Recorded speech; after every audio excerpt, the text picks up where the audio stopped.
안녕하세요. 김혜영의 센토크 김혜영 기자입니다. 자, 우리 경제를 둘러싼 위기, 고금리와 고물가 속에 한계를 맞이하고 있는 곳이 많은데요. 자, 이러한 때 필요한 것은 위기를 기회로 바꾸는 힘이 아닐까 싶습니다. 자, 그렇다면 그 힘의 원천은 과연 무엇일까요? 오늘은 위기를 기회로 바꾸는 그 성장의 힘이 무엇인지 알아보려고 합니다. 코로나19 사태 당시 호텔 사업은 직격탄을 맞았죠. 그러나 위기를 기회로 바꾸기 위해 대대적인 리모델링을 통해 포스트 코로나를 준비한 곳이 있는데요. 자, 이 호텔은 리모델링을 마친 뒤 흑자 행진을 기록하고 있습니다. 바로 인터불고 그룹의 이야기인데요. 오늘은 인터불고 그룹 김삼남 회장님과 함께 인터불고 성장의 힘, 급변하는 시대에 필요한 도전과 변화라는 주제로 이야기 나눠봅니다.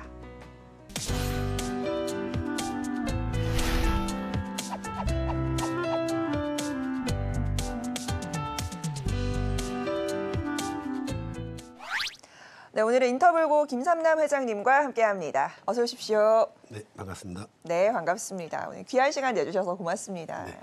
자, 일단요, 저희가 이 인터불고 그룹에 관해서 먼저 좀 이야기를 들어볼까요? 네, 저희 인터불고 그룹은 모기업이 원양 산업이었습니다. 그래서 창업자인 권영호 회장님께서 스페인 유럽에서 폐선박을 이용해서 창업한 회사고요. 네. 거길 그 폐선박을 이용하여 그 원양 사업을 시작해서 대한민국의 최초로 그 유럽산 대서양에서 잡던 고기들을 수입해서 시작한 회사고요.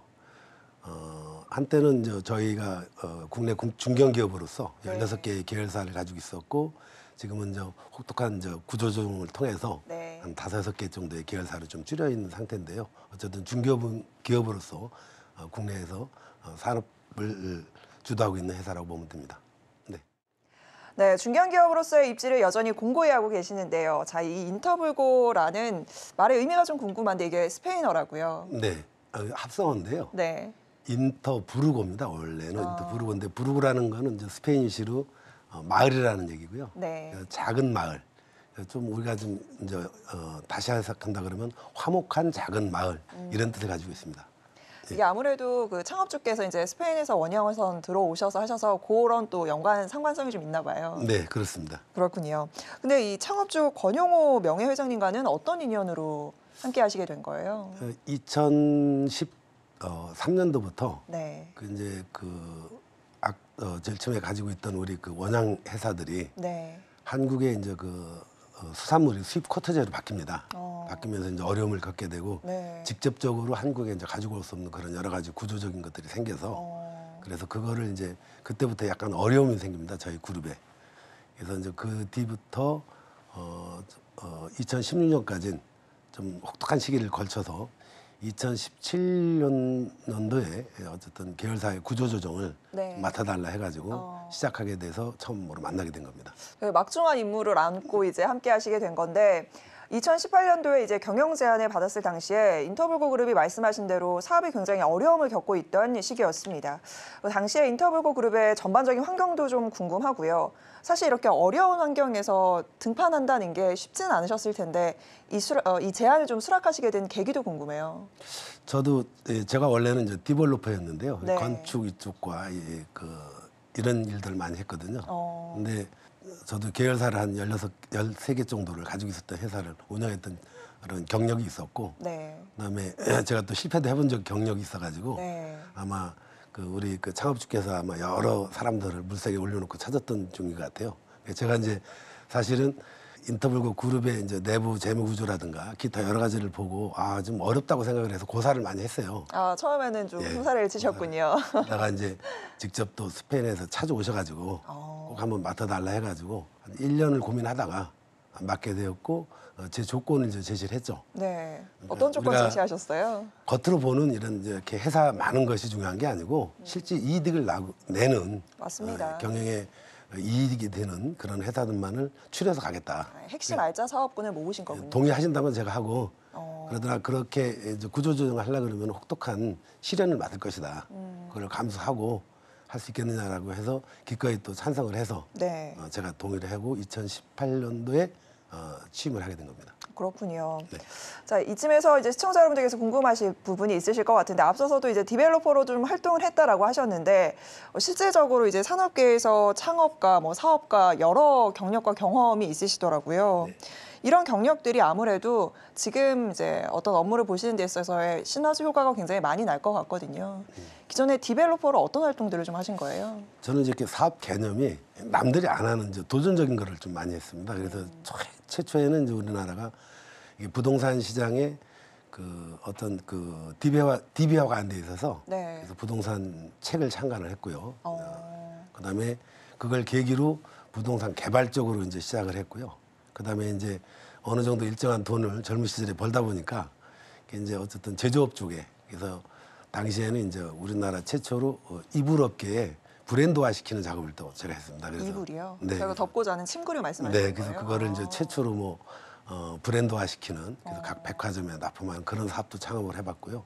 여러 가지 사업들을 하는 경험을 통해서 이제 인터불고를 이제 맡게 되면서 또 저는 또 한 실패한 경험도 한번 있기 때문에 어떤 실패 경험이 좀 있으세요? 이제 건설을 하다가 네. 제가 그 아까도 말씀드렸던 그 건설 중에 가장 제가 크게 한 것이 부산 금융타운이라고 네. 네, 그 사업을 제가 이제 직접 군부대 때부터 사가지고 아, 부지 이제 예, 인수를 매입하신 해서 것부터 하셔서요. 했을 뿐더러 제가 또 마녀 세대의 아파트를 제가 직접 졌어요. 오방그룹하고 같이 해서 마녀 세대 아파트를 지면서 물론 저 수익도 나왔지만 오방이 이제 그 부도로 인해서 부도가 제가 났죠. 연쇄 부도를 좀 겪은 바람에 2000년도 초에 좀 어려움을 좀 겪었었죠. 그런 실패와 성공의 경험이 있으시기 때문에 인터불고를 이끌어 나가시는데 제격이지 않을까라고 이제 명예 회장님께서도 보셨을 텐데 네. 실질적으로 어떤 그런 도움들이 좀 되고 있으세요? 이제 아까 그 말씀드렸던 그 인터불고 내 구조 조정이 네. 16개의 계열사 중에 실질적으로 수익이 나는 회사는 4개에서 5개밖에 없었거든요. 그러다 보니까 결국은 좋은 기업에서 이득을 내서 적자 나는 기업으로 자꾸 그 자금 흐름이 좋지 않은 그런 경영 환경을 가지고 있었고 네. 그게 연속적으로 한 4, 5년 하다 보니까 전체 계열사들이 다 어려워졌던 거죠. 네. 그래서 과감하게 옛날에 제가 이제 경험했던 실패했던 경험을 토대로 구조조정을 착안하게 됐고 어쨌든 지금은 5, 6개의 아주 건실한 기업을 운영하고 있습니다. 그럼 2018년도부터 이제 인터불고 경영을 맡으셨는데 경영을 맡으신 이후에 먼저 한 게 이제 구조조정이고 이후에 가장 먼저 큰 그림을 그리신 게 어떤 것들이 있을까요? 이게 이제 대체적으로 기업이 이렇게 힘들어지는 경우에는 네. 직원들과의 어떤 소통 문제. 그다음에 대체적으로 그렇잖아요. 이렇게 장사하다가 망하는 경우가 있는데 이 식당이 망하는 경우 예를 들어 보면은요. 네. 제일 처음에는 창업을 잘해요. 그래서 주변 지인들도 와서 좀 많이 사주고 먹어주고 하거든요. 그러면 잘 돼요. 네. 근데 이제 어느 시점에 가선가 어쨌든 의기의 기회감은 오거든요. 네. 그렇게 되면 그 초심의 마음으로 시작을 해야 되는데 이게 이제 뭐 반찬값도 뭐 재료도 올라가고 뭐 쌀값도 올라가면 이제 아무래도 쓰던 걸 쓰게 되죠. 그러면 이제 이 소비자들은 그걸 금방 알거든요. 그러다 보면 이제 맞아요. 소비자가 떨어지고 그러다 보면 더 안 오다 보면 이제 먹었던 음식도 내놓는 거거든요. 그러니까 그러면 이제 악순환이에요. 악순환이거든요. 이게 악순환이 아주 쉬운 예로 들면은 그럼 결국은 문을 닫게 되잖아요. 네. 그런 거를 제가 이제 많이 그 주변에서 생각을 하게 되고 그런 반복을 하지 않아야 되겠다라는 생각들을 많이 해서 결국은 같이 일하는 함께 동행해 주신 분들이 어쨌든 그 의기투합이 돼야만이 무너지지가 않더라고요. 저 혼자 똑똑해야 되는 것은 아니고 그래서 네. 그때 깨달은 바가 어쨌든 구조조정하는데 많이 도움이 됐다고 생각이 됩니다. 네, 급변하는 시대를 마주한 인터불고 이야기 나눠봤습니다.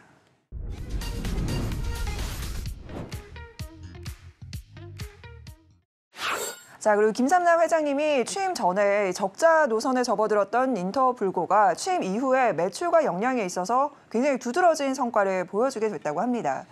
자, 이 코로나 시국에서도 인터불고는 유통과 이유 등 사업을 통해서 200억 원의 수출을 달성하기도 했다고 하는데요. 자, 위기의 순간 어떤 도전과 변화로 이 성장을 이끌어내게 된 것인지 본격적인 이야기 나눠보겠습니다. 자, 인터불고 그룹을 맡으신 이후에 이제 지역 사회에 탄탄하게 자리 잡고 있던 호텔이죠. 인터불고 대구를 매각을 하게 됩니다. 그리고 반대로 사실은 원주 쪽에 투자를 집중하셨는데 제가 알기로는 대구는 흑자, 원주 쪽 호텔은 적자였던 걸로 알고 있어요. 네. 어떤 이런 선택을 하시게 된 걸까요? 제가 아까 서두에도 말씀드렸듯이 디벨로퍼지 않습니까? 네. 그래서 20살 기질이 있으세요. 미래 가치를 항상 보거든요. 그래서 네. 경영도 미래고 현실에 안주해가지고는 어쨌든 목표치나 미래를 갈 수가 없잖아요. 그래서 당시에 구조조정, 저희 호텔이 4개가 있었는데요. 네. 인터뷰고 원주가 있고 대구에 2개가 있었고 안산에 있었는데 안산은 제가 취임하기 이전에 매각이 됐었고요. 네. 그다음에 그 중에 하나 또 대구에 있는 호텔이 제가 취임 바로 직전에 매각이 됐고요. 제가 와서는 이제 대구 같은 경우에는 엑스코 호텔 같은 경우에는 이제 엑스코 안에 있는데요. 대구에서도 이제 제일 규모가 큽니다만은 네. 그 호텔 같은 경우에는 이제 당시 한 20억 정도의 흑자가 나고 있었고 원주는 약 연간 네. 25억에서 30억 정도의 적자를 보고 있었어요. 네. 근데 대구는 이제 매몰돼 있다 그러죠. 어느 일정의 임계점이 와 있는 거죠. 수익 구조에. 그래서 저는 아까도 마인드가 이득이 나지 않는 기업은 존재의 가치가 없다고 항상 생각을 하고 있기 때문에 그래서 대구는 임계점이 왔고 원주는 적자를 보는데 저희 임원들도 다 반대를 했어요. 왜 그런 선택을 하는지에 네. 대한 아까도 얘기했던 그 산업화라든가 이런 것이 상당히 좀 자꾸 침체기를 가고 있고 원주는 새로운 신흥도시로서 교통, 인프라, 환경 이런 것들이 너무 잘 갖춰져 있다는 거죠. 네. 그래서 원주에 같은 경우에는 특히 또 이제 저희가 가지고 있는 토지가 8,000평하고 이제 골프장이 있는데요. 그게 상업지예요. 그거를 장기적으로 볼 때는 추후에는 개발 개발을 가능성을 하면은 열어두고 계신 이게 거예요. 엄청난 그 조건을 좋은 조건을 가지고 있고 해서 수익 구조가 훨씬 낫다고 판단을 해서 했고 그러다 보니까 당시에 제가 취임하고 나서는 바로 코로나가 왔어요. 조금 있다가 그러다 보니까 호텔이라는 게 뭐 거의 문 닫다시피 했잖아요. 그럼요. 관광 산업이 굉장히 힘들었거든요. 예, 대표적인 힘들어서 게 호텔이었고요. 그래서 제가 이제 그 당시에 선택했던 것이 과감하게 오히려 저는 잘 됐다고 생각을 하고 그때부터 시설 투자를 했죠. 시설 투자를 해서 요거를 견디면은 오히려 좋은 더 계기가 오지 않겠는가 그런 이제 조금 앞서가는 생각으로 어쨌든 시작을 했는데 그것이 어쨌든 지금 마저 떨어진 거라고 보죠. 자, 근데 지금의 이 인터뷰고 그룹이 있기까지 사실 앞서서도 뭐 이런 여러 가지 얘기를 해주셨지만 이런 선택과 집중의 전략이 굉장히 중요했다. 그리고 유효했다라고 생각이 될 텐데요. 자, 이런 선택과 집중을 할 때 회장님만의 어떤 기준을 가지고 하시는지도 좀 궁금하고요. 또 어떤 사업을 취사 선택하고 어떤 사업에 집중을 해야 할까 이런 고민도 지금도 많이 하고 계실 것 같아요. 80년대 초에 그 엘븐 토필러의 제 3의 물결을 보고 네. 제가 약간 충격을 좀 받았어요. 아, 이런 시대가 올까? 라고 생각을 해서 나는 사업을 해야 되겠구나. 저는 이제 전공은 이제 공학 쪽에 전공을 했는데 그 사업을 시작하게 된 계기가 이제 엘븐 토필러의 제 3의 물결을 보면은 우리가 1만 년 전에 이제 농업과 수렵 시대를 지나서 300년 전에 산업화가 오잖아요. 네. 그리고 이제는 이제 뭐 알다시피 전자통신 이런 시대가 오는데 저는 조금 더 그 원어도 다닌지 모르겠지만은 네. 제 사회 물결이 올 것이다. 이게 사회 물결은 소비의 시대가 올 것이다라고 제가 감히 그 당시 생각을 했어요. 그래서 제가 나름대로 이제 주장했던 것이 친구들하고 토론하고 하면 그래서 제가 약간 좀 뭐라 그럴까 왕따당하는 그 당시에 이상한 주장을 한다 그래가지고 네. 뭐 4차원, 5차원 이런 얘기를 들었는데 사실은 지금 우리가 겪고 있는 이 시대가 AI론이라든가 이런 것들이 사실은 이제 사회 물결이라고 봐야 되거든요. 그래서 그 시대에 대비하는 것 중에 소비 시대. 거기에는 반드시 인간이 먹고 사는 문제가 해결이 되면 소비에 중점적으로 이루어지잖아요. 맞습니다. 그래서 그런 쪽으로 전략 사업을 택해야 되겠다라고 생각을 했고 그러기 위해서는 그런 전략적인 미래 사업을 가기 위해서는 어쨌든 돈을 벌어야 되잖아요. 그죠. 그래서 이제 디벨롭 쪽에 남이 하지 않는 것들을 좀 많이 했어요. 그래서 남들이 손대지 않는 거, 어려운 거 이런 것들을 제가 해서 나름대로는 이제 꽤 그 성공을 했죠. 역시나 남다른 선택과 이제 행보를 이어오고 계시는 건데 앞서도 저희가 좀 언급했습니다만은 이제 2018년 이후에 경영을 맡으시고 코로나19라는 정말 그야말로 엄청난 위기를 마주하게 됩니다. 특히나 이제 호텔 산업은 코로나19로 인한 큰 피해를 그야말로 직격탄으로 맞은 산업이었는데요. 근데 당시에 이제 리모델링에 한 100억 정도를 쓰셨다라고 하셨는데 이 얘기를 조금 더 자세히 듣고 싶어요. 이 선택이 사실은 쉽지 않았을 것 같거든요. 당시에 이제 그거를 이제 선택하게 된 거는 그 당시 이제 저희들이 이제 한 2, 3년 돼 가지고 저희 이제 계열사인 인터블고 건설에서 직접 그 호텔을 졌는데 네. 어려운 시기에 져가지고 거의 뭐 투자가 안 돼 있었어요. 그냥 거의 그냥 건물만 있는 형태의 호텔이었고 네. 이 상태로는 우리가 앞으로 미래를 보면서 그다음에 장기적으로는 디벨롭을 하기 위한 과정에 있는데 그 시기를 벗어나야 되잖아요. 근데 집중과 선택이라는 것이 어쨌든 의기 때 기회가 항상 있다고 저는 항상 그거를 좀 즐겨 쓰는 사람인데 네. 의기니까 반드시 기회가 올 것이다. 그래서 지금 만약에 투자를 안 해놓으면은 우리가 계속 영속될 거 아닙니까? 기업의 적자가. 네. 그러면 기업의 존재 가치가 없는 거잖아요. 그죠. 그래서 과감하게 원주가 이제 그 관광 문화라든가 이런 것들이 이제 좀 확대되고 있었고, 그다음에 또 당시에 이제 시장님이나 당시에 이제 지역 뭐 국회의원님들이나 이런 분들이 원주가 가지고 있는 어떤 비전과 어떤 부가가치들 이런 것들을 많이 논의하다 보니까 원주에 투자해도 되겠다라는 생각이 들어서 결정을 하게 됐고, 그것이 약 100억 정도를 들였는데 네. 지금은 그렇게 함으로써 이제는 이제 원주에 그 서울에 못지않은 특급 호텔이 이제 탄생하게 된 거죠. 그래서 지역 주민들하고도 많이 이용도 하고, 그다음에 또 여러 가지 또 혁신도시라는 원주에 혁신도시 13개 공기관이 와 있거든요. 네. 그분들이 전에는 사람들을 데리고 와도 여기서 과연 재워야 될까라는 생각을 했는데 지금은 뭐 주말에는 뭐 예약하지 않으면 오지 못할 정도의 그런 호텔이 되어서 자부지간 뜻깊습니다. 자랑스러우실 것 같은데 원주의 지역 가치를 좀 높게 평가하신 이유가 있을까요? 제가 이제 저는 풍수지리학자는 아닌데요. 네. 우리나라 한반도의 중앙이 원주예요. 딱 중심입니다.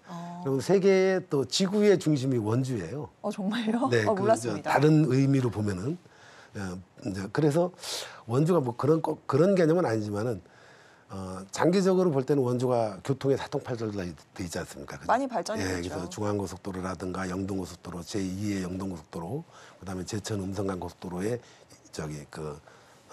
그 연계점, 네. 그다음에 그 고속철도, 그다음에 요즘에 최근에 확정된 GTX D 노선이라든가 지하철이 또 요즘에 착공했거든요. 그래서 그런 여러 가지로 봤을 때 원주는 거의 수도권에 근접한 도시거든요. 그러면서 또 나름대로의 관광 인프라를 가지고 있는데 그런 것들을 이제 전에는 강원도 하면은 우리가 왠지 먼 나라라고 생각을 네. 먼 곳이라고 생각을 네. 하잖아요. 근데 사실은 가깝고도 서울에서 1시간 한 20분 30분이면 도착할 수 있는 도시잖아요. 네. 또 그러면서 또 발전적인 것들이 뭐냐면 주변에 어떤 인프라, 관광 인프라가 치악산도 있고 몇 가지 이제 어쨌든 산으로 이루어진 것들과 그다음에 시가 가지고 있는 장기 관광 프로젝트라든가 이런 것들이 맞물려 떨어져서 앞으로 그다음에 가지고 있는 어쨌든 환경적 인프라가 상당히 좋다고 저는 판단했던 거죠. 자, 그리고요. 또 코로나19 확산으로 인해서 과거에 스포츠 산업도 굉장히 크게 위축이 됐었는데 이때도 또 과감한 행보를 다시 한번 보여주시게 됩니다. 월드 쓰리쿠션 그랑프리 2021 대회 타이틀 스폰서로 나서면서 인터블고 원주에서 당구 그랑프리 대회도 개최를 했다고 합니다. 자, 이것도 어떻게 보면 하나의 결단이고 선택이셨을 것 같은데요. 계기를 좀 들어볼까요? 저희가 그 월드 그랑프리 이 당구 대회를 유치하게 된 거는 월드 그랑프리 대회가 이제 IOC 주관이에요. 원래 이게 일반인들이 볼 때는 당구 대회니까 그 IOC에서 그런 거를 해라고 생각하는데요. 그렇지 않고 이제 그게 UMB라는 산하 단체가 있습니다. 네. 이제 그 단체가 있고 거기에서 저는 이제 월드 그랑프리 대회를 개최하게 된 거는 우리가 원주 호텔이 새롭게 재탄생을 하는데 네. 어딘가 누군가가 우리가 여기에 전화 쓰니까 오세요 하면 오지 않잖아요. 그래서 마케팅 차원에서 어떤 것을 할 것인가에 대해서 여러 가지 생각을 하다가 저희가 이제 우리 인터블고 그룹의 아이비 스포츠를 가지고 있었거든요. 아이비 스포츠는 뭐 다 아시는 그런 네. 방송국인데 그래서 그 스포츠 회사를 가지고 있었기 때문에 문화관광이라는 거에 문화관광 스포츠에 대해서 상당히 관심이 많이 있었던 회사예요. 이 우리 호텔과 시너지 효과를 낼 것인가를 선택을 하다가 그것도 뭐 이 행사를 가지고 있는 마케팅과 모든 걸 가지고 있는 회사와 어떻게 만나게 돼서 네. 이거를 한번 우리 호텔에서 한번 해보고 싶다 그랬는데 저희들이 호텔에서 국내 최고 상금을 걸고 그 대회를 하려고 그러니까 전 세계에서 1등한 선수들만 와야 되잖아요. 그렇죠. 그리고 또 이게 마케팅 차원에서 우리가 한 2, 3억을 썼는데요, 사실은. 근데 물론 이제 다른 UMB 산하 단체에서도 내고 해가지고 이 대회를 유치했는데 네. 세계 48국에 그게 생중계가 됩니다. 여기 국내는 잘 모르는데 그래서 그게 동시 접속 채널도 엄청난 그 수가 있고요. 그다음에 한국의 당구 인구가 1,200만이에요. 1,200만의 당구가 저희 이 국내 최초로 그 그랑프리 대회를 하면서 뭐 그 방송을 직접 하고 그다음에 각 유튜브라든가 이런 걸 통해서 하니까 뭐 우리가 미디어 리서치를 해보니까 광고 효과가 한 400억이 나왔더라고요. 그래서 제가 적중을 했다고 봤는데 투자 대비 엄청난 효과를 네. 거두셨네요. 그러니까 그 스포츠를 통해서 당구 인도는 좌우지간 거의 저희 그 원주 인터블 호텔은 다 알아요. 특히나 당구 대회가 유럽에 다 중계가 되거든요. 유럽 사람들은 이 당구 대회 때문에 저희 호텔에 와서 묵는 분들이 이제 꽤 생겼어요. 실제로요? 네, 그래서 당구를 즐기시는 유럽은 원래 이게 당구라는 게 우리나라가 이제 문화가 잘못 알려져서 옛날에는 뭐 이상하게 뭐 거기에서 이상한 사람들이 당구를 치고 이런 문화로 알고 있잖아요. 물론 이제 지금 이제 많이 바뀌어서 바뀌었는데 그 유럽 같은 데서는 이 고급 백작이나 뭐 이런 분들이 하셨던 고급 스포츠잖아요. 지금도 그렇고요. 그러다 보니까 이게 아무나 할 수 있는 그런 게임이 아니었거든요. 근데 우리나라에 일본을 통해서 우리나라로 이 당구 산업이 오면서 좀 변색됐는데 어쨌든 그게 우리가 그 유럽에 송출하고 뭐 이러면서 많이 알려지게 되는 그런 마케팅 전략 효과를 톡톡히 봤다고 봐야죠. 그래서 그런 차원에서 그 우리가 그 당구 대회를 유치하게 된 겁니다. 이번 스포츠 마케팅을 통해서 아무래도 그 효과를 좀 거르면서 인터블고의 위상도 같이 좀 더 높아진 게 아닐까라는 생각이 들고요. 자, 또 다른 행보를 살펴보면 지난해에도 기존의 틀을 좀 깨는 파격적인 이번에는 문화예술 행사를 개최를 했습니다. 이제 화랑이 아닌 작가가 직접 고객과 소통할 수 있도록 국내 대표의 미술 작가 한 200여 명을 이제 호텔 인터블고 원주로 초대를 해서 소통을 하는 그런 대형 아트 컬렉션을 또 진행을 했다라고 합니다. 스포츠에 이어서 이번에는 문화인데 이번 선택도 이제 어떤 계기가 있으셨는지 궁금해요. 원주가 제가 제일 먼저 가서 생각한 것이 이 문화 콘텐츠가 상당히 적다. 그래서 제가 그 당시 시장님하고나 그 지역민들하고 이렇게 대화를 할 때 주 쟁점이 뭐였냐면은 원주가 가지고 있는 특별한 문화 행사의 콜렉션을 있어야 된다. 콜렉션을 해야 된다. 그 중에 하나가 그냥 원주 하면 그냥 뭐 강원도, 그다음에 감자 뭐 이런 영상을 하지 않고 원주 그러면 문화 이런 거에 대한 어떤 특별한 것이 있어야 되지 않겠느냐. 맞아요. 그런 키워드가 떠오르면 그게 관광으로 연결되거든요. 그래서 그런 것들에 대한 콘텐츠가 너무 부족하다. 그런 차원에서 이 스포츠 당구 대회도 그랬지만은 이 문화 행사도 내가 선도를 해나가겠다. 민간 기업에서 할 테니까 나중에 공공기관에서 참여를 해달라라는 요청을 하고 그 목적은 뭐냐면은 문화라는 콘텐츠가 단순하게 여러 가지가 있지만 특히 이제 예술 부분에서는 강원도에 보니까 원주 지역이라든가 문막이라든가 일대에 예술가들이 너무 많이 사는 거예요. 제가 조사를 해보니까 약 한 1,000여 명이 거기 근처 인근에 살고 있는 거예요. 작가분이요, 미술 작가분. 그래서 미술 작가분들을 한번 초청을 해가지고 강원도의 출신의 미술 작가도 의주를 한번 해보자. 그러다 이제 그게 이제 좀 한계점이 있어서 이제 국내 작가들을 다 초빙을 했는데요.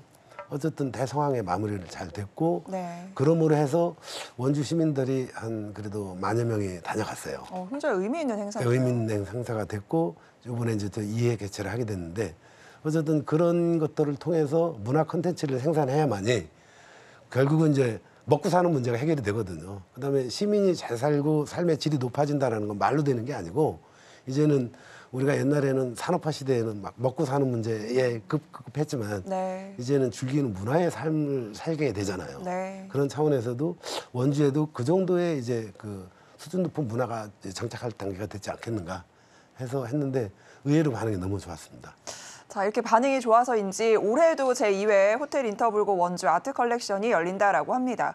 올해 아트 컬렉션의 특징은 어떤 게 있을까요? 작년에는 이제 지역적인 이제 그 예술 아트 컬렉션이었다면은 지금 이제 글로벌화를 이제 변신하는 해로 바뀌었습니다. 그래서 프랑스 작가라든가 이런 몇몇 분들을 초대를 하고 물론 이제 강원도 원주에서 하니까 원주나 강원도 지역의 나 출신들을 의주로 하는 컬렉션은 이제 타이틀은 맞지만은 그래도 그거를 이제 좀 더 확대 해석을 해서 이제는 정말 명실상부한 아트 컬렉션이 되도록 이제 외국 작가들도 초청을 하고 이런 대회로 준비하고 있습니다. 자, 그리고 회장님께서는요, 한국 발전 정책 논문도 쓰셨다라고 합니다. 향후에 발전할 콘텐츠로 3가지를 꼽아주셨다고 하는데요. 승마, 와인, 요트 이렇게 3가지라고 합니다. 이 3가지와 관련된 콘텐츠나 사업이 부흥기를 좀 이룰 거다라고 보시는 걸까요? 제가 아까도 말씀드렸지만 제가 상당히 좀 앞서 나간 면이 있는데요. 제가 네. 2006, 7년도에 이거 이제 우리나라의 산업 아까도 얘기했지만 사회 물결이 무엇이 올 것인가라는 고민을 제가 했거든요. 그때 이제 제가 혹독한 시련기를 제가 겪었다 그랬잖아요. 2000년 네. 초에. 그래서 이게 사람이 똑똑해서 돈을 버는 게 아니고 시대의 흐름에 잘 맞춰 나가는 사람과 그다음에 좋은 인재를 가지고 있는 사람이 돈을 버는구나라고 생각을 해서 그때 이제 고민을 한 2, 3년 하면서 앞으로의 어떤 산업이 우리나라의 산업을 주도할 것인가라고 생각을 했을 때 아까도 얘기했던 문화라든가 스포츠 이런 관광 이런 것이 반드시 발전할 것이다. 네. 그거는 이제 세계의 그 유래를 봐도 국민소득이 약 2만 불 시대가 넘어가면요. 반드시 즐기는 문화가 왔거든요. 예를 들어 유럽이라든가 선진국을 보면은 그러면 우리도 그 산업화에서 힘들게 지내셨던 분들이 이제는 즐기는 시대 특히 이제 이 패러다임이 완전히 바뀌었다고 봐야 되거든요. 그래서 그게 맞는 것이 무엇인가 찾다가 와인 그다음에 요트, 승마. 그래서 요거를 이제 제가 이제 프로젝트명을 Y 프로젝트라는 그 정책 제안을 이제 하게 된 거죠. 스페인 와인을 저희들이 이제 한국에 최초로 수입했던 회사이고요. 하몽도 저희가 제일 먼저 수입했던 회사입니다. 진짜 이게 코로나 시기에 네. MZ 세대를 기점으로 해서 와인에 대한 수요와 소비가 굉장히 많이 늘었어요. 굉장히 늘었죠. 그래서 저희들은 이제 지금 이렇게 시장에 막 이렇게 나오는 이런 와인이 아니고 우리는 좀 약간 퀄리티가 있는 와인들을 위주로 정말 괜찮은 와인들 위주로 우리가 수입하는 회사가 따로 인터뷰가 있거든요. 네, 지금도 있나요? 예, 있습니다. 저희들이 수입을 해서 지금도 이제 호텔이나 이런 데서 판매를 하고 있고요. 근데 와인 산업이라는 거는 이제 결국은 음주 문화가 바뀐다고 저는 본 거죠. 그래서 전에는 우리가 뭐 우리 시대만 해더라도 뭐 군대 가면 뭐 철모에다가 그냥 막걸리 뭐 마시라고 하신다. 요즘 시대가 바뀌었잖아요. 맞아요. 자기 건강을 지키는 시대이고.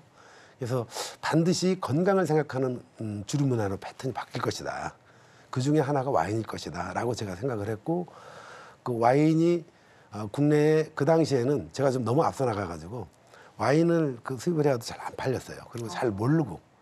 그래서 이제 그 와인 저희 호텔에서 지금도 제가 와인 강좌를 한 달에 한 번씩 하는데 와인의 이제 저변 확대를 하기 위해서 지금 여러 가지 제가 노력들을 한 것 중에 하나가 와인이고 와인은 이제는 어느 정도 그 주류를 우리가 수입하는 주류 중에 위스키, 맥주 여러 가지가 있잖아요. 그 중에 와인이 차지하는 비율이 옛날에는 한 10%를 넘지 않는데 지금은 거의 50% 절반이 이제 넘어요. 주류 수입이. 진입 장벽이 많이 낮아졌네요. 이제 산업화가 된 거죠. 네. 그러면 이게 이제 물론 젊은 세대들이 즐기는 것도 있지만은 이게 이제 아까도 얘기했던 음주에 대한 그 개념이 바뀌었기 때문에 앞으로는 더욱더 발전할 것이다라는 생각을 하게 됐고요.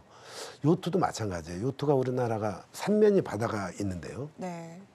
대만이나 일본은 요트 산업으로서 그 기간 산업이 되어 있어요.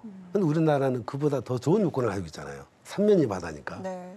물론 대만도 뭐 섬나라니까 뭐 다 바다고 하지만은 근데 저희들은 그런 그 3차 산업이 발달돼 있는 나라 중에서 요트 산업이 가장 안 발달돼 있어요. 특히 이제 옛날에는 요트를 타면 호화 이런 개념들이 붙어서 특수세라는 것이 붙었고 하다 보니까 산업을 장벽이 됐어요. 그 특수세나 이런 것. 산업이 성장할 수 있는 요인이나 환경이 잘 안 돼 있어. 맞질 않았죠. 근데 그게 이제 2012년도에 뭐 마리나법도 통과되고 뭐 이러면서 이제 그런 것들이 많이 개선은 됐는데 그 산업에 상당히 발전할 것이다. 그것도 마찬가지로 일면불이 넘으면은 당연히 그 즐기는 사람들이 많이 생길 것이다. 그래서 이걸 산업화하자는 차원에서 제가 한번 또 정책 제안을 제시를 했던 거고요. 네. 승마 산업도 마찬가지예요.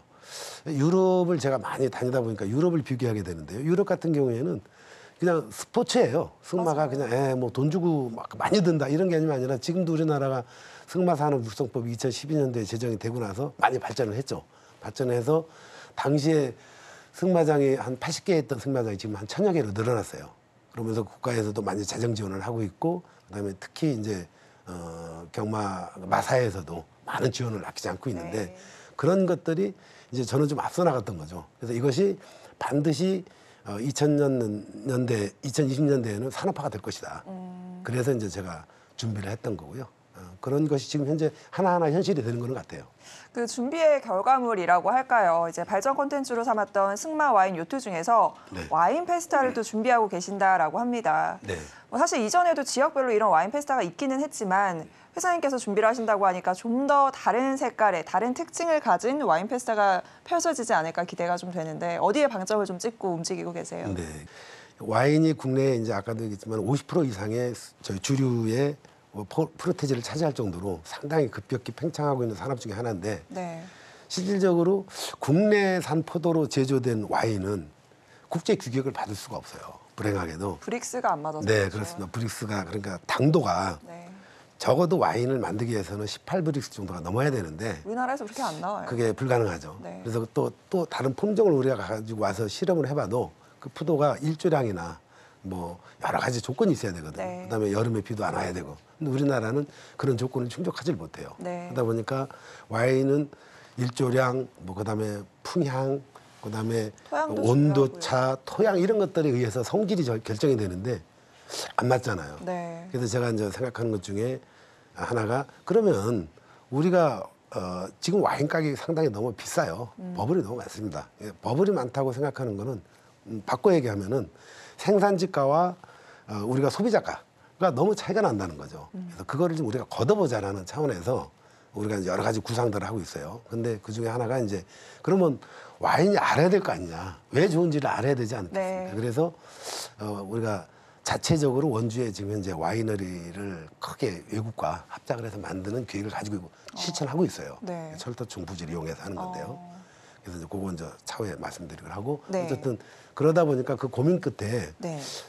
여수시에서 제안이 왔더라고요. 어떤 우리, 제안 받으셨어요? 와인 페스티벌을 하는데 네. 준비를 좀 맡아주셨으면 어떻겠습니까? 어떻겠습니까? 해서 와가지고 여수시에 소속되어 있는 범민문화재단 쪽에서 저희들에게 이제 연락이 와서 네. 검토를 하는데 저는 좀 뭔가 좀 색다른 쪽으로 해야 되지 않느냐. 특히나 이제 우리나라가 어떤 페스티벌 하면은 국제적인 페스티벌이 사실 없잖아요. 이제 몇몇 페스티벌이 있는데 제가 그 관광의 개념 사업 그 생각이 많아서 많이 네. 연구를 해보는데 사실 다 돈 들여서 하는 페스티벌이거든요. 그래서 페스티벌의 영속성을 가지려면은 돈을 들여서 하면 이게 오래가지 않아요. 참여를 해야 되거든요. 자발적 참여를 유도해줘야 되는 그런 참여된 그 페스티벌들, 특히나 이제 예를 들어 브라질의 삼바 축제 같은 경우는 다 참여하잖아요. 네. 지방자치한테 돈 들이는 게 아니에요. 준비만 해주는 거거든요. 행정적 네. 지원. 그 외에 뭐 예를 들어 뭐 네덜란드의 토마토 축제라든가. 네. 저는 그런 데를 다 가보거든요. 근데 결국은 시민들이 동참을 해서 만들어가는 축제인데 이게 없어요, 우리나라는. 참여형 페스티벌이 없군요. 예, 없습니다. 뭐 예를 들어 뭐 조금 뜬다라는 보령의 머드 축제라든가 네. 이런 것들은 다 돈 들여서 하잖아요. 그럼 이번에 그래서 어떤 그림을 그리고 계세요? 저희는 이제 그 국제화를 좀 시켜보자 이거는. 근데 여수에 왜 그게 이제 저는 된다고 생각을 하냐면은 여수가 밤바다 해가지고 뭐 젊은이들이 가고 싶은 관광지 1위가 됐잖아요. 네. 근데 거기도 이제 관광이라는 것이 어떤 인프라나 이런 것들이 한계점이 항상 와요. 그래서 더 지속성을 갖기 위해서는 새로운 것들을 만들어내야 되는데 그게 이제 와중에 그 중에 하나가 와인 페스티벌을 선택을 했던 거죠. 근데 그거를 단순하게 해서는 안 된다고 생각을 하고 저희들이 가지고 있는 생각들은 뭐냐면은 뭐 국제 와인 와이너리들을 끌어들이는 거예요. 직접 생산자들은 이번에 그렇게 할 것이고 몇 군데 업체들을 이제 우리가 컨택을 해서 오기로 이제 했거든요. 그러면 그분들이 와인을 생산하는 과정, 그다음에 보여주는 거죠. 아카데미도 있고 거기서 진짜 와인을 접해보는 거예요. 그래서 와인의 기본을 알고 그다음에 우리가 와인을 어떻게 마셔야 되는지에 대한 기본적인 소양 교육도 하고 그러면서 정말 와인이 유통이 또 이렇게 되고 있구나. 더 알아가는 거죠. 진실을 알아가는 거예요. 그래서 사실 어떻게 보면은 비난받을 수도 있는데 제가 이런 그런 업체로부터 네. 근데 사실은 그런 과정을 통해서 한다라는 거에 대한 페스티벌에 저하고 이제 그 범민재단 여수시 범민재단하고 맞아 떨어진 거죠. 그래서 네. 이번에는 글로벌 와인 축제로 네. 글로벌 업체들을 참여시키고 거기에 맞는 이제 우리가 컨텐츠들을 개발해가지고 아마 국내에서 처음으로 그런 와인을 하게 될 와인 페스티벌을 하게 될 겁니다. 기대를 좀 해보도록 하겠습니다. 자, 그리고 해양관광과 관련된 발전 콘텐츠도 아까 꼽으셨죠. 요트 이야기를 조금 해주셨는데 이런 해양관광의 발전 가능성 그리고 진흥을 위해서 혹시 이 부분은 준비하고 계신 게 있나요? 네, 저희가 이제 아까도 얘기했던 그런 요트 산업에 대해서 발전에 대한 꾸준히 준비를 하고 있는데 이게 대개 이제 우리나라가 이제 지방자치제가 되면서 네. 그런 권한들이 지방자치단체로 많이 이양이 됐거든요. 근데 아직은 그런 이제 우리가 포럼이라든가 여러 가지를 통해서 많이 알리고는 있지만은 그런 준비들이 아직은 이제 지방자치단체 개념이 좀 많이 준비가 덜 돼 있어서 어려움은 있는데 어쨌든 여러 가지 준비는 하고 있습니다. 그렇군요. 자, 그리고 인터불고 그룹 내에서 냉장 인터불고 등 지금 다른 계열사들도 있습니다. 이제 알짜 사업 부문만 딱 남겼다라고 하셨는데 이제 호텔 외에 이런 다른 사업들의 향후 계획은 좀 어떻게 잡고 계세요? 저희들이 이제 뭐 신규 프로젝트를 진행하는 것들도 있지만은 기존에 있는 회사들 중에서 이제 우리가 유통, 특히 이제 우리나라가 그 한류 바람이 유럽에도 많이 불고 있어요. 지금 현재 그런 유럽 같은 경우에는 큰 시장이지만은 대개 우리는 이제 고도 산업화가 되면서 미국 시장 쪽으로 구미 시장 쪽을 택하다가 또 한 20년 전 2000년대부터는 이제 중국 동남아 시장을 선택하잖아요. 근데 유럽 시장을 공략을 잘 안 해요. 근데 우리가 알리지 않았지만은 한류를 통해서 유럽이 상당히 많이 알려졌어요. 그래서 우리가 인터뷰고 SAA라는 그 회사를 통해서 유로를 통해서 우리가 우리나라 식품을 수출하는 회사를 가지고 있거든요. 근데 그게 이제 좀 상당히 기하급수적으로 늘어나고 있습니다. 매출이 증대하고 있는데 거기에 맞는 주산업을 우리가 좀 끌고 가려고 할 계획을 가지고 있고요. 그다음에 이제 여러 가지 계획 중에 이제 뭐 다른 이제 프로젝트들은 일단 뭐 차후에 또 말씀드리도록 하겠습니다. 예. 알겠습니다. 네, 인터불고의 경영 자체를 쭉 보면 좀 저는 그런 생각이 좀 들더라고요. 어떻게 보면 지역과 함께 상생하는 걸 모토로 하고 있다라는 생각이 들었습니다. 뭐 원주도 그렇고요, 여수 사업도 그렇고 전반적으로 지역과 함께 상생 발전할 수 있는 것을 굉장히 염두에 두고 있는 기업이다라는 생각이 드는데 이런 사업 활동에 있어서 이런 부분에 신경을 각별히 쓰시는 이유가 좀 있을까요? 제가 아까 서두에도 말씀드렸던 게 제가 잘나서 돈 버는 게 아니더라고요. 그걸 깨닫고 나서 실패하고 나서 제가 그걸 깨달았습니다. 그래서 항상 제 혼자가 아닌 같이 함께 해야 된다는 거죠. 사업이든 뭐 가정이든 뭐 우리 인생이든. 그래서 그걸 깨닫고 나서는 지역 사회 특히 이제 원주 같은 경우에도 뭐 이제 그 외에 우리 이제 가지고 있는 우리 기업군들 중에 그 많은 이제 회사들 중에서 대체적으로 이제 개념을 이제 경영 철학이라든가 저게 어쨌든 기업 그 철학을 제가 지금 자꾸 바꿔가고 있는 것 중에 하나가 함께하자. 그래서 나눠도 함께하고 이득이 나누기 위해서 제가 지금 한 예로 원주호텔 같은 경우에는 제가 수익의 30%를 직원들한테 돌려줄게. 수익을 내. 저는 반드시 실천할 거고요. 성과금인가요? 네. 그러니까 수익에 그러니까 전에는 내가 뭐 대주니까 내가 다 가져가야지라는 생각이잖아요. 우리가 대체적으로. 우리가 특히 이제 우리나라가 가지고 있는 문제점 중에 하나가 사회 환원 문제가 늘 거론되잖아요. 네, 맞아요. 대물림이 아닌 사회 환원. 그래서 외국의 사례들을 보면 그런 것이 잘 돼 있어요. 그다음에 그걸 누가 얘기 안 해도 그렇게 해요. 우리는 그런 문화가 없어요. 맞아요. 누가 얘기해도 잘 안 해요. 안 들었습니다. 그래서 항상 법률적인 문제가 나오고 이런 여러 가지 문제가 나오는데 제가 그걸 보면서 저도 전에 그렇게 생각을 했어요. 내가 벌어서 왜 남을 줘? 근데 제가 지금 그 생각을 바꾼 것이 그 실패했을 때 그 모멘텀을 한 거예요. 그러면서 엄청 큰 자산이 되셨고 제가 남들과 함께 같이 가는 것 중에 하나가 내 주변서부터 먼저 하자. 그래서 내 직원들 우선 내 가족들, 내 직원들, 그다음에 내 기업들, 내 나라가 되거더라고요. 순서가. 그래서 우선은 지금 현재 우리 기업들부터라도 수익이 나면은 공유하자. 그래서 공유하는 것이 단순하게 저는 이제 항상 그 실천을 저희 기업에서 이득이 나면 늘 실천하겠지만은 50%는 당연히 주주들이나 기타 이제 투자들의 목이 될 것이고, 그다음에 20%는 그 지역에 발전적인 데 써야 된다는 게 제 철학이에요. 그리고 나머지 30%는 같이 간 사람들이 같이 그 이득을 공유해야 된다라고 생각을 하는. 그래서 그런 개념에서 제가 늘 그 기업 철학을 가지고 있습니다. 저는 너무 참 멋진 기업 철학이고 이게 지속 가능한, 지속 성장할 수 있는 기업의 어떤 모토가 된다는 게 참 다행이다라는 생각도 들고요.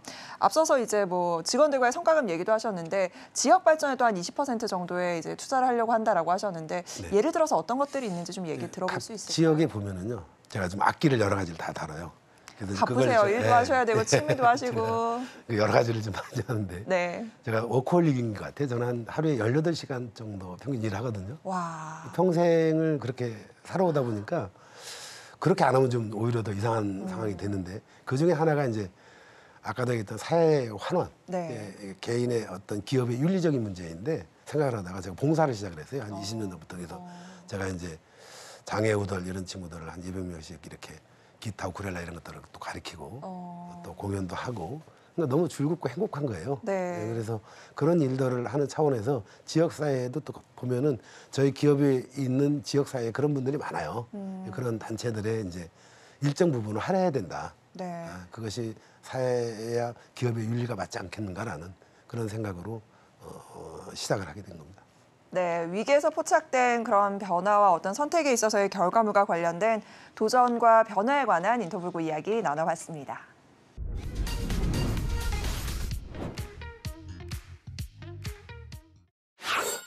자, 앞서서 이제 도전과 변화 뭐 이런 이야기들 저희가 좀 나눠봤는데 사실 뭐 두려움이 없는 경우가 어디 있겠어요. 자, 그런데 인터블고는 그런 경영 철학과 마주하면서 어떤 성과물을 지금 내고 있습니다.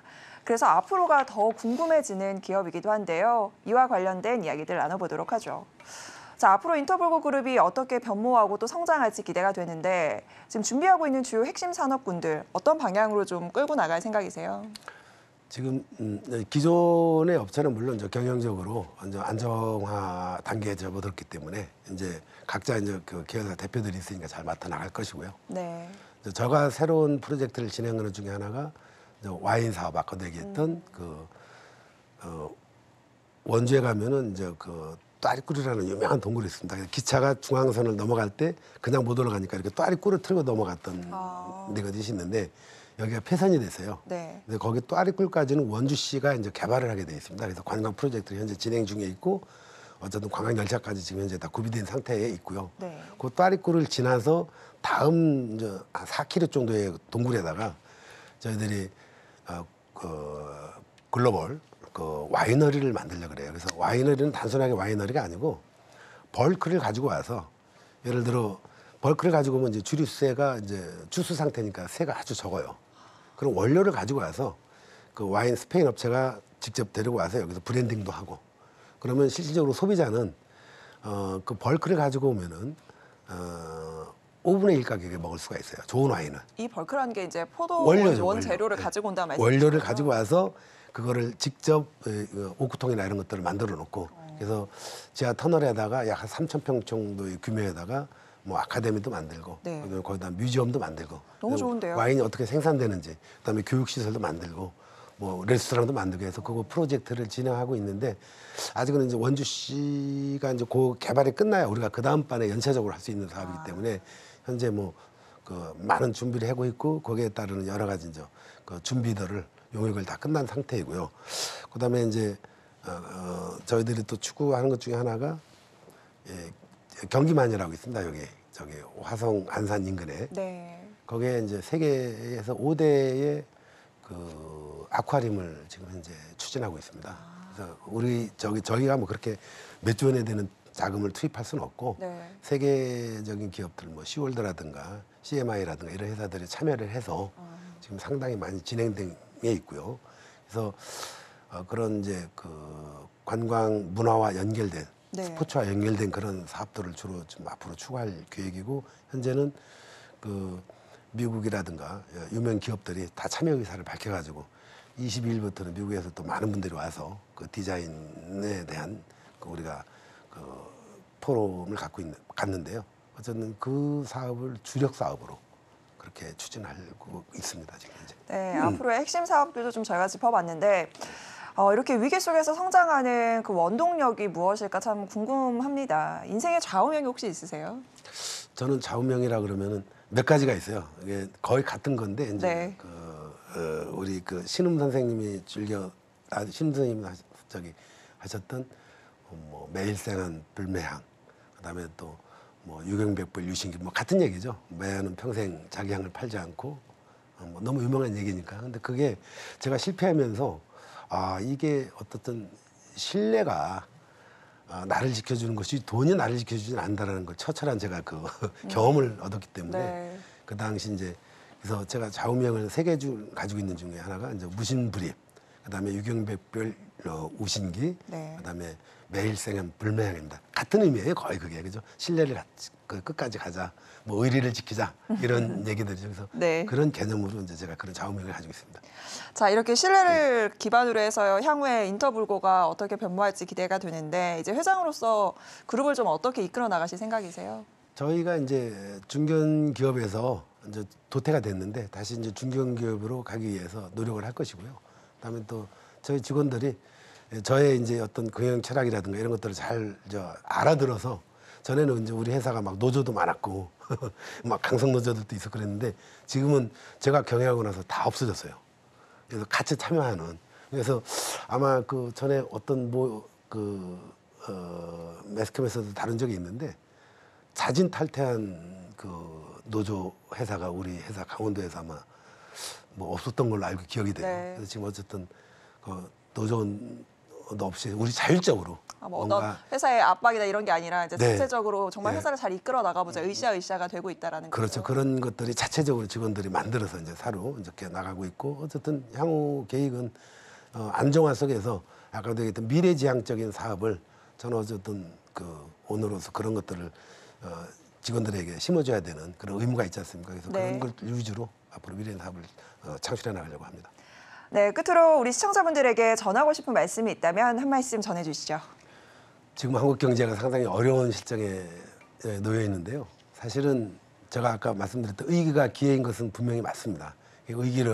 의기라고만 생각하지 말고 기회로 생각해서 항상 좀 발전하는 생각, 그다음에 의식되지 않기를 여러분들 바라고요. 어쨌든 반드시 우리나라의 경제는 다른 나라가 갖지 않은 특수한 것들을 가지고 있거든요. 그래서 강한 어떤 의지 이런 것들을 가지고 어떻든 소상공이든 자영업이든 하시는 분들 용기를 잃지 마시고 꿋꿋이 잘 버텨나가서 저희들과 함께 좋은 대한민국의 경제 발전이 이루어졌으면 좋겠습니다. 감사합니다.